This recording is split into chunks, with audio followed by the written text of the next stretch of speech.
साथियों, public TV आप सभी लोगों का हार्दिक हार्दिक अभिनंदन करती है। आज हमारे साथ में प्रेम नारायण उपाध्याय जी हैं। आदित्य नारायण उपाध्याय जी साथ में हैं। वो अपने विचार व्यक्त करेंगे। अवधेश भार्गव जी को राष्ट्रीय अध्यक्ष बनाया है उस संदर्भ में और अपना संदेश देना चाहेंगे। कृपया बताएं। तो जी बताएं आप कि अवधेश भार्गव जी के बारे में या उनकी कार्यशैली के बारे में आप क्या कहना चाहते हैं? देखिए, सबसे पहली बात तो ये है कि IFWJ जो पत्रकारों का अंतर्राष्ट्रीय संगठन है,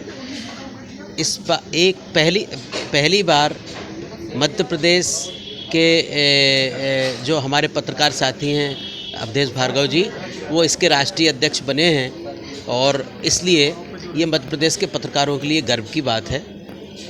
मैं उम्मीद करता हूं कि आदरणीय भार्गव जी की अध्यक्षता के रहते हुए पत्रकारों के राष्ट्रीय स्तर पर पत्रकारों के संरक्षण के लिए वे निश्चित तौर पर आवाज़ उठाएंगे। हम जानते हैं कि पूरे देश भर में ऐसी स्थिति बनी हुई है, पत्रकारों के ऊपर हमले हो रहे हैं। पत्रकार सच की आवाज़ उठाते हैं तो उनके लोग दुश्मन बन जाते हैं। उनको पत्रकारों को संरक्षण मिलना बहुत आवश्यक है। इसके लिए पत्रकारों को इकट्ठे होकर आवाज़ उठाना पड़ेगी। अवधेश भार्गव जी से मैं उम्मीद करता हूं कि वो पत्रकारों के हित के लिए पत्रकारों की लड़ाई लड़ेंगे और यदि वो पत्रकारों की लड़ाई लड़ते हैं तो हम सबको, मध्य प्रदेश के पत्रकारों को, पूरे देश के पत्रकारों को उनके ऊपर गर्व होगा। बहुत बहुत बधाई। धन्यवाद। तो उपाध्याय जी, आपका संदेश या आने वाले पत्रकारों के लिए आप क्या कहना चाहते हैं, बताएं। पत्रकारों के लिए मेरा ये संदेश है कि ये पत्रकारिता की जो राह है, ये निश्चित तौर पे आम व्यवसाय की तरह नहीं है।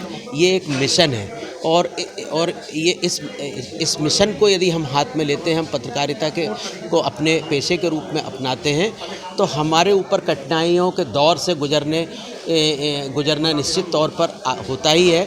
और कठिनाइयों से डरे ना, निर्भीकता से लोगों की आवाज़ उठाएं ताकि आम जनता को ऐसा लगे कि हम जो कह रहे हैं वो उनकी आवाज़ कह रहे हैं, हमारी अपनी कोई आवाज़ नहीं है। देश की पिछड़ी और जिनकी आवाज़ लोगों तक, नेताओं तक और सरकार तक नहीं पहुंचती, उनकी आवाज़, आम लोगों की आवाज़ सरकार तक पहुंचाने के लिए पत्रकारों के ऊपर अहम जिम्मेदारी है। इस जिम्मेदारी को निभाएं, यही हमारा मिशन है। धन्यवाद। जी धन्यवाद। आप हमारे साथ उपाध्याय जी थे। कब से याद कर रहे हैं आपको? धन्यवाद।